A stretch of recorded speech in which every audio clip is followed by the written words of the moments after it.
ನಮಸ್ಕಾರ ಸ್ನೇಹಿತರೆ, ನಾನು ನಿಮ್ಮ ಪ್ರೀತಿಯ ಲತಾನವಿ. ಎಲ್ಲರೂ ಕೂಡ ಹೇಗಿದ್ದೀರಾ? ಚೆನ್ನಾಗಿದ್ದೀರಾ ಅಂತ ಭಾವಿಸ್ತೀನಿ. ನಾನು ಕೂಡ ಚೆನ್ನಾಗಿದ್ದೀನಿ. ನೀವೆಲ್ಲರೂ ಕೂಡ ಚೆನ್ನಾಗಿದ್ದೀರಾ ಅಂತ ಭಾವಿಸ್ತಾ ಇವತ್ತಿನ ಈ ಒಂದು ವಿಡಿಯೋನ ಪ್ರಾರಂಭ ಮಾಡ್ತಾ ಇದ್ದೀನಿ. ಫಸ್ಟ್ ಟೈಮ್ ನನ್ನ ಚಾನಲ್ ನೋಡ್ತಾ ಇದ್ರೆ ತಪ್ಪದೆ ಹೋಗಿ ಸಬ್ಸ್ಕ್ರೈಬ್ ಮಾಡ್ಕೊಳ್ಳಿ. ವಿಡಿಯೋ ಇಷ್ಟ ಆದಲ್ಲಿ ಲೈಕ್ ಮಾಡಿ, ಶೇರ್ ಮಾಡಿ, ಹಾಗೆ ನಿಮ್ಮ ಫ್ರೆಂಡ್ಸ್ ಆ್ಯಂಡ್ ಫ್ಯಾಮಿಲಿ ಜೊತೆಗೆ ಈ ಒಂದು ವಿಡಿಯೋನ ಹಂಚ್ಕೊಳ್ಳಿ ಅಂತ ಹೇಳ್ತಾ ಇವತ್ತಿನ ಈ ಒಂದು ವಿಡಿಯೋನ ಪ್ರಾರಂಭ ಮಾಡ್ತಾ ಇದ್ದೀನಿ. ಅದಕ್ಕೂ ಮುಂಚೆ ಗೃಹಲಕ್ಷ್ಮಿ ಯೋಜನೆಯ ಹಣ ಖಾತೆಗಳಿಗೆ ಜಮಾ ಆಗಿದೆ. ಯಾವ ಯಾವ ಕಂತಿನ ಹಣ ಖಾತೆಗೆ ಜಮಾ ಆಗಿದೆ ಅನ್ನೋದನ್ನ ಸಂಕ್ಷಿಪ್ತವಾಗಿ ಹೇಳ್ತೀನಿ. ವಿಡಿಯೋನ ಎಲ್ಲೂ ಕೂಡ ಸ್ಕಿಪ್ ಮಾಡದೆ ಕೊನೆವರೆಗೂ ನೋಡಿ. ಹಾಗೆ ಯಾವ ಜಿಲ್ಲೆಯ ಮಹಿಳೆಯರಿಗೆ ಜಮಾ ಆಗಿದೆ ಅನ್ನೋದ್ರ ಬಗ್ಗೆ ಕೂಡ ಕ್ಲಾರಿಟಿಯನ್ನು ಕೊಡ್ತೀನಿ. ವಿಡಿಯೋನ ಅರ್ಧಂಬರ್ಧ ನೋಡಿದ್ರೆ ಕಂಪ್ಲೀಟ್ ಆಗಿರುವಂತಹ ಮಾಹಿತಿ ನಿಮಗೆ ಸಿಗೋದಿಲ್ಲ. ಪೂರ್ತಿ ವಿಡಿಯೋಗಳನ್ನ ನೋಡಿ ಪೂರ್ತಿಯಾಗಿರುವಂಥ ಇನ್ಫಾರ್ಮೇಷನ್ನ ತಿಳ್ಕೊಳ್ಳಿ ಅಂತ ಹೇಳ್ತಾ ಇವತ್ತಿನ ಈ ಒಂದು ವಿಡಿಯೋನ ಪ್ರಾರಂಭ ಮಾಡೋಣ. ಮೊದಲನೇದಾಗಿ ಹೇಳಬೇಕು ಅಂದರೆ ನಿಮ್ಮೆಲ್ಲರಿಗೂ ಕೂಡ ಗೊತ್ತಿದೆ, ಚುನಾವಣಾ ಆಯೋಗ ಕಡೆಯಿಂದ ನಿಮ್ಮೆಲ್ಲರಿಗೂ ಕೂಡ ಗೊತ್ತಿದೆ, ಮನೆ ಬಾಗಿಲಿಗೆ BLO ಆಫೀಸರ್ ಬರ್ತಾ ಇದ್ದಾರೆ. ನಿಮ್ಮ ಚುನಾವಣಾ ವೋಟರ್ ಐ ಡಿ ಅಂತ ನಾವೇನು ಹೇಳ್ತೀವಿ, ವೋಟರ್ ಐ ಡಿಯನ್ನು ಚೆಕ್ ಮಾಡಿ ನಿಮಗೆ ಒಂದು ಫಾರಮ್ನ ಕೊಡ್ತಾರೆ. 2 ಫಾರಮಲ್ಲೂ ಕೂಡ ನೀವು ಪೂರ್ತಿಯಾಗಿ ಫಿಲಪ್ ಮಾಡಿ ಅವರಿಗೆ ರಿಟರ್ನ್ ಕೊಡಬೇಕಾಗತ್ತೆ. ಕೆಲವೊಂದಿಷ್ಟು ಕಡೆಯಲ್ಲಿ ಅಧಿಕಾರಿಗಳೇ ಅರ್ಜಿಯನ್ನು ಫಿಲಪ್ ಮಾಡ್ತಾ ಇದ್ದಾರೆ. ಕೆಲವೊಂದಿಷ್ಟು ಕಡೆಯಲ್ಲಿ ಯಾರಿಗೆ ಫಾರಮ್ನ ಕೊಟ್ಟಿರ್ತಾರೆ, ಈಗ ನನಗೆ ಕೊಟ್ಟಿದ್ರೆ ನಾನೇ ಆ ಫಾರಮ್ನ ಫಿಲಪ್ ಮಾಡಿ ಕೊಡಬೇಕಾಗತ್ತೆ. ಇದು ನಡೀತಾ ಇದೆ. ಕೆಲವೊಂದಿಷ್ಟು ಕಡೆಯಲ್ಲಿ ಇನ್ನೂ ಕೂಡ ಅದು ನಡೀತಾ ಇಲ್ಲ ಅಂದರೆ ಮೀನ್ಸ್ ಅವರ ಮನೆ ಬಾಗಿಲಿಗೆ ಇನ್ನೂ ಅಧಿಕಾರಿಗಳು ಹೋಗಿಲ್ಲ. ತುಂಬ ಜನ ಇದನ್ನ ಟೆನ್ಷನ್ ಮಾಡಿಕೊಂಡು ಇನ್ನಾಗೋದಿಲ್ವೇನೋ, ಅಧಿಕಾರಿಗಳು ಬರೋದಿಲ್ವೇನೋ ಅಂತ ಹೇಳ್ಬಿಟ್ಟು ತುಂಬ ಜನ ಯೋಚನೆ ಮಾಡ್ತಾ ಇದ್ದೀರಾ. ಇದಕ್ಕೂ ಗೃಹಲಕ್ಷ್ಮಿ ಯೋಜನೆ ಹಣಕ್ಕೂ ಇದು ಮಾಡಿಸಿದ್ರೆ ಮಾತ್ರ ಹಣ ಬರೋದೇನೋ, ಅದಕ್ಕೆ ನಮಗೆ ಡಿಲೇ ಆಗ್ತಿದೆ ಅನ್ನೋದು ತುಂಬ ಜನಕ್ಕೆ ಗೊಂದಲ ಇದೆ. ಖಂಡಿತ ಇಲ್ಲ. ಚುನಾವಣಾ ಅಧಿಕಾರಿಗಳ ಕಡೆಯಿಂದ ಬರುವಂತಹ ಅಧಿಕಾರಿಗಳಿಗೂ ಹಾಗೆ ನಿಮ್ಮ ಗೃಹಲಕ್ಷ್ಮಿ ಯೋಜನೆ ಹಣಕ್ಕೂ ಸಂಬಂಧ ಇಲ್ಲ. ಆದರೆ ವೋಟರ್ ಐ ಡಿ ತುಂಬಾ ಇಂಪಾರ್ಟೆಂಟ್ ಆಗಿರುತ್ತೆ.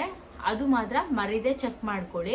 ಇನ್ನೊಂದು ವಿಚಾರವನ್ನು ನಿಮ್ಗೆ ಹೇಳಬೇಕು, ಇಲ್ಲಿ ಯಾರೆಲ್ಲ ಈಗ ಗೃಹಲಕ್ಷ್ಮಿ ಯೋಜನೆ ಹಣವನ್ನು ಪಡ್ಕೊತಾ ಇದ್ದೀರಾ ನೋಡಿ, ನಿಮ್ಮ ಹಸ್ಬೆಂಡ್ ಅಕೌಂಟ್ ನಂಬರ್ ಕೊಟ್ಟಿರುವಂಥದ್ದು ಅಥವಾ ಮಗನ ಅಕೌಂಟ್ ನಂಬರ್ ಕೊಟ್ಟಿರುವಂಥದ್ದು ಅಥವಾ ಈಗ ಯಾರು ಬೇರೆಯವರ ಅಕೌಂಟ್ ನಂಬರ್ಗಳನ್ನು ಕೊಟ್ಟಿರ್ತೀರ, ಅಂಥವರಿಗೂ ಕೂಡ ಮುಂದಿನ ದಿನಗಳಲ್ಲಿ ಗೃಹಲಕ್ಷ್ಮಿ ಯೋಜನೆ ಹಣ ಬರೋದು ತುಂಬಾ ಡೌಟ್ ಇದೆ. ಯಾಕೆಂದರೆ ಇದು ನೀವೇ ಹಣ ಪಡ್ಕೊತೀರಾ ಅನ್ನೋದಕ್ಕೆ ಕ್ಲಾರಿಟಿ ಬೇಕು ಸರ್ಕಾರಕ್ಕೆ. ನಿಮ್ಮ ಹೆಸರಲ್ಲಿ ಗೃಹಲಕ್ಷ್ಮಿ ಯೋಜನೆ ಹಣ ಹೋಗ್ತಿದೆ ಅಂದರೆ ನಿಮ್ಮದೇ ಒಂದು ಬ್ಯಾಂಕ್ ಅಕೌಂಟ್ ಇರಬೇಕಾಗುತ್ತೆ. ತುಂಬ ಜನ ಏನು ಮಾಡಿದ್ದಾರೆ ಅಂದರೆ ಬ್ಯಾಂಕ್ ಅಕೌಂಟು ಹಸ್ಬೆಂಡ್ದು ಅಥವಾ ಮಗಂದು ಅಥವಾ ಮನೇಲಿ ಯಾರ್ದೋ ಒಂದು ಬ್ಯಾಂಕ್ ಅಕೌಂಟ್ನ ಕೊಟ್ಟಿರುವಂಥದ್ದು ಅಥವಾ ಒಂದೇ ಅಕೌಂಟಿಗೆ 2-3 ಹಣ ಗೃಹಲಕ್ಷ್ಮಿ ಯೋಜನೆ ಹಣ ಕ್ರೆಡಿಟ್ ಆಗ್ತಾ ಇರೋಂಥದ್ದು. ಈಗ ಮನೇಲಿ ಯಾರೋ ಜಾಯಿಂಟ್ ಫ್ಯಾಮಿಲಿ ಅಂದರೆ ಪ್ರತಿಯೊಬ್ಬರು ಕೂಡ ರೇಷನ್ ಕಾರ್ಡ್ನ ಮಾಡಿಸಿರ್ತಾರೆ, ಒಬ್ಬರ ಅಕೌಂಟ್ ನಂಬರ್ನ ಕೊಟ್ಟಿರೋಂಥದ್ದು. ಈ ಥರ ಇದ್ದರೆ ನಿಮಗೆ ಮುಂದಿನ ದಿನಗಳಲ್ಲಿ ಗೃಹಲಕ್ಷ್ಮಿ ಯೋಜನೆ ಹಣ ಬರೋದಕ್ಕೂ ಕೂಡ ತುಂಬಾ ತೊಂದರೆ ಆಗುತ್ತೆ ಅನ್ನೋದನ್ನ ನಾನು ಓಪನ್ ಆಗಿ ಹೇಳ್ತಾ ಇದ್ದೀನಿ.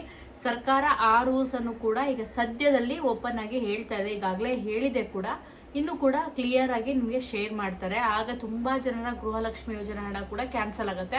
ನೀವು ಅಂದ್ಕೋಬೋದು ಇದು ಮೋಸ್ಟ್ಲಿ ಬೇಕಂತಾನೆ ಸರ್ಕಾರ ಮಾಡ್ತಾ ಇದೆಯಾ ಅಂತ.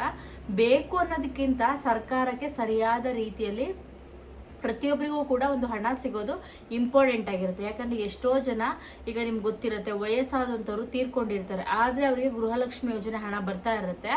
ಆ ಹಣ ಬರೋದು ಅವ್ರಿಗೆ ಬರ್ತಾ ಇದೆಯೋ ಅಥವಾ ಬೇರೆಯವ್ರಿಗೆ ಹೋಗ್ತಾ ಇದೆಯೋ ಅನ್ನೋದು ಗೊತ್ತಾಗ್ತಾ ಇರಲ್ಲ. ಒಟ್ಟಾರೆ ಸರ್ಕಾರ ಹಾಕ್ತಾ ಇದೆ, ಪ್ರತಿಯೊಬ್ಬರಿಗೂ ಕ್ರೆಡಿಟ್ ಆಗ್ತಿದೆ. ಎಷ್ಟೋ ಜನ ಇದರಿಂದ ತೀರು ಹೋಗಿದ್ದಾರೆ ವಯಸ್ಸಾಗಿ, ಅವರಿಗೆ ಗೃಹಲಕ್ಷ್ಮಿ ಯೋಜನೆ ಹಣ ಹೋಗ್ತಾ ಇದೆ. ಮನೆಯ ಹಸ್ಬೆಂಡಿಗೋ ಅಥವಾ ಮನೇಲಿ ಯಾರ್ದೋ ಒಂದು ಖಾತೆಗೆ ಹೋಗ್ತಿದೆ. ಈ ಥರ ಆಗಬಾರ್ದು ಅಂತಾನೆ ಈ ಥರವಾಗಿ ಮತ್ತೆ ರೀವೆರಿಫಿಕೇಷನ್ ಅನ್ನು ಸರ್ಕಾರ ಮಾಡ್ತಾ ಇರೋಂಥದ್ದು. ಈ ರೀವೆರಿಫಿಕೇಷನಲ್ಲಿ ತುಂಬ ಜನರ ಗೃಹಲಕ್ಷ್ಮಿ ಯೋಜನೆ ಹಣ ಡೆಫಿನೆಟ್ಲಿ ಆಗಿ ಕ್ಯಾನ್ಸಲ್ ಆಗೋದು 100% ನಿಜ ಆಗಿದೆ. ಅದಂತೂ ನಿಜ. ನೆಕ್ಸ್ಟ್, ಗೃಹಲಕ್ಷ್ಮಿ ಯೋಜನೆ ಹಣ ನಮಗೆ ಹಂಗಾದ್ರೆ ಬರಲ್ವಾ, ನಮ್ದು ಬಿಟ್ಟು ಬೇರೆಯವ್ರ ಅಕೌಂಟ್ ನಂಬರ್ ಕೊಟ್ಟಿದ್ದಾರೆ ಅಂದರೆ ಕಷ್ಟ ಆಗುತ್ತೆ. ನಿಮ್ಮ ಯಾರ ಹತ್ರ ಅಕೌಂಟ್ ಇಲ್ಲ ದಯವಿಟ್ಟು ಅಕೌಂಟ್ನ ಮಾಡಿಸ್ಕೊಳ್ಳಿ. ಇಲ್ವಾ ನೀವು ನಿಜವಾಗ್ಲೂ ಎಲಿಜಿಬಲ್ ಇದ್ದೀರಾ ಅಂದರೆ ಸರ್ಕಾರ ಹೇಳುವಂಥ ರೂಲ್ಸಿಗೆ ನೀವು ರೆಡಿ ಆಗಿರಬೇಕು ಅಷ್ಟೇ. ಈಗ ಗೃಹಲಕ್ಷ್ಮಿ ಯೋಜನೆ ಹಣ ಬಿಡುಗಡೆ ಆಗಿರೋದು ನಿನ್ನೆ ಮೊನ್ನೆ ಕೆಲವರಿಗೆಲ್ಲ ಜಮಾ ಆಗ್ತಾ ಇದೆ. ತುಂಬ ಜನ ಅನ್ಕೊತಾ ಇದ್ದೀರಾ ಇದು 32, 33ನೇ ಕಂತು ಅಥವಾ 31, 32ನೇ ಕಂತು ಅಂತ. ಖಂಡಿತ ಅಲ್ಲ. ಇದನ್ನ ನಿಮಗೆ ಒಂದು ಕ್ಲಾರಿಟಿ ಕೊಡ್ತಾ ಇದ್ದೀನಿ. ತುಂಬ ಜನರಿಗೆ ಹಣ ಬಂದಿದೆ. ಹಣ ಬಂದಿರುವಂಥದ್ದು ಎಷ್ಟೋ ಜನರ 9ನೇ ಕಂತಿನ ಹಣ ಪೆಂಡಿಂಗ್ ಇತ್ತು, ಅಂದರೆ ಬಾಕಿ ಇತ್ತು. ಆ ಹಣ ಖಾತೆಗಳಿಗೆ ಇನ್ನೂ ಜಮಾ ಆಗಿರಲಿಲ್ಲ. ಸೊ ಯಾರಿಗೆಲ್ಲ ಪೆಂಡಿಂಗ್ ಇತ್ತು ಆ ಹಣವನ್ನು ರಾಜ್ಯ ಸರ್ಕಾರ ಬಿಡುಗಡೆ ಮಾಡ್ತಾ ಇದೆ ವಿನಃ ಸೊ ಹೊಸದಾಗಿ ಕಂತನ್ನು ಇನ್ನೂ ರಿಲೀಸ್ ಮಾಡಿಲ್ಲ. ಈಗ ಡಿ ಕೆ ಶಿವಕುಮಾರ್ ಸರ್ ಅವರು ಮುಖ್ಯಮಂತ್ರಿಗಳಾದ್ಮೇಲಂತೂ ಹೊಸ ಕಂತಿನ ಹಣ ಯಾರಿಗೂ ಕೂಡ ಜಮಾ ಆಗಿಲ್ಲ. ಅದನ್ನು ನೆನಪಲ್ಲಿ ಇಟ್ಕೊಳ್ಳಿ ಸ್ನೇಹಿತರೆ. ತುಂಬ ಜನ ಕನ್ಫ್ಯೂಷನ್ ಆಗ್ತಾ ಇದ್ದೀರಾ, ಅವ್ರಿಗೆ ಹೊಸ ಹಣ ಬಂದಿದೆ ನಮಗಿನ್ನೂ ಬಂದಿಲ್ಲ, ಸೊ ಬ್ಯಾಂಕಿಗೆ ಹೋಗಿ ಚೆಕ್ ಮಾಡಿಸ್ಬೇಕು. ಇಲ್ಲ, ಅವ್ರಿಗೆ ಯಾರಿಗೂ ಹೊಸ ಹಣ ಬಂದಿಲ್ಲ. ನೀವು ಅದ್ರ ಬಗ್ಗೆ ಒಂದು ಕ್ಲಾರಿಟಿ ನಿಮ್ಗೆ ಸಿಗಲಿ ಅಂತ ಈ ವಿಡಿಯೋನ ಮಾಡ್ತಾ ಇದ್ದೀನಿ. ಸೊ ಯಾವಾಗ ಜಮಾ ಆಗತ್ತೆ ಅಂದರೆ ಸದ್ಯಕ್ಕಂತೂ ಜಮಾ ಆಗುವ ಯಾವುದೇ ರೀತಿ ಕಾಣ್ತಾ ಇಲ್ಲ ಅಂತಲೇ ಹೇಳ್ಬೋದು. ಓಪನ್ ಆಗಿ ಹೇಳಬೇಕು ಅಂದರೆ ಸರ್ಕಾರ ಹೇಳ್ತಿದೆ ಪ್ರತಿಯೊಬ್ಬರ ಹತ್ರನೂ ಕೂಡ ಚುನಾವಣಾ ಕಾರ್ಡ್ ಇರಲೇಬೇಕು ಅಂತ. ಈ ಚುನಾವಣಾ ಏನು ಚೆಕ್ಕಿಂಗ್ ಮಾಡ್ತಾ ಇದ್ದಾರೆ BLO ಆಫೀಸ್ ಅಧಿಕಾರಿಗಳು, ಇದು ಮುಗಿಯೋಕ್ಕೆ ಇನ್ನು ಎಷ್ಟು ಟೈಮ್ ಆಗುತ್ತೆ ಅನ್ನೋದು ಖಂಡಿತ ಗೊತ್ತಿಲ್ಲ. ಕೆಲವೊಂದು ಕಡೆಯಲ್ಲಿ ಬೇಗ ಕ್ವಿಕ್ ಆಗಿ ಆಗ್ತಾ ಇದೆ, ಕೆಲವೊಂದು ಕಡೆ ಲೇಟ್ ಆಗಿ ಆಗ್ತಾ ಇದೆ. ಯಾಕಂದರೆ ಕೆಲವೊಂದಿಷ್ಟು ಊರುಗಳಲ್ಲಿ ಬೇರೆ ಬೇರೆ ದೊಡ್ಡ ಊರಾಗಿರುತ್ತೆ, ತುಂಬ ಜನ ಇರ್ತಾರೆ, ಇದು ಕೂಡ ಆಗಿರ್ಬೋದು. ಸೊ ನಿಮ್ಮ ಮನೆ ಬಾಗಿಲಿಗೆ ಬಂದಿದ್ರೆ ಎಸ್ ಅಂತ ಒಂದು ಕಮೆಂಟ್ ಮಾಡಿ, ಬೇರೆಯವ್ರಿಗೂ ಕೂಡ ಗೊತ್ತಾಗುತ್ತೆ, ನನಗೂ ಕೂಡ ಒಂದು ಕ್ಲಾರಿಟಿ ಸಿಗುತ್ತೆ. ಸೊ ಹಣವನ್ನು ಸದ್ಯದಲ್ಲೇ ಬಿಡುಗಡೆ ಮಾಡ್ತೀವಿ ಅಂತ ಹೇಳ್ತಾ ಇದ್ದಾರೆ, ಬಟ್ ಯಾವಾಗಿಂದ ಅನ್ನೋದು ಇನ್ನೂ ಕೂಡ ಕ್ಲಾರಿಟಿ ಸಿಕ್ಕಿಲ್ಲ. ಅಷ್ಟಂತೂ ನಾನು ಹೇಳಬಲ್ಲೆ ಅಂತ ಹೇಳ್ತೀನಿ. ಇದಿಷ್ಟು ಬಹಳ ಬಿಗ್ ಅಪ್ಡೇಟು. ವಿಡಿಯೋನ ದಯವಿಟ್ಟು ಶೇರ್ ಮಾಡಿ. ಬಿಡುಗಡೆ ಆಗಿರುವಂಥ ಹಣ, ಪೆಂಡಿಂಗ್ ಇರುವಂಥ ಹಣ ಹೊಸದಾಗಿ ಬಿಡುಗಡೆ ಆಗಿಲ್ಲ. ಸೊ ಇದಿಷ್ಟು ನಿಮಗೆ ಅರ್ಥ ಆಗಿದೆ ಅನ್ಕೊಂತೀನಿ ಸ್ನೇಹಿತರೆ. ವಿಡಿಯೋ ಇಷ್ಟ ಆದರೆ ಲೈಕ್ ಮಾಡಿ, ಶೇರ್ ಮಾಡಿ, ಸಬ್ಸ್ಕ್ರೈಬ್ ಮಾಡ್ಕೊಳ್ಳಿ. ನೆಕ್ಸ್ಟ್ ವಿಡಿಯೋದಲ್ಲಿ ಮತ್ತೊಮ್ಮೆ ಸಿಗೋಣ. ಥ್ಯಾಂಕ್ ಯು, ನಮಸ್ಕಾರ.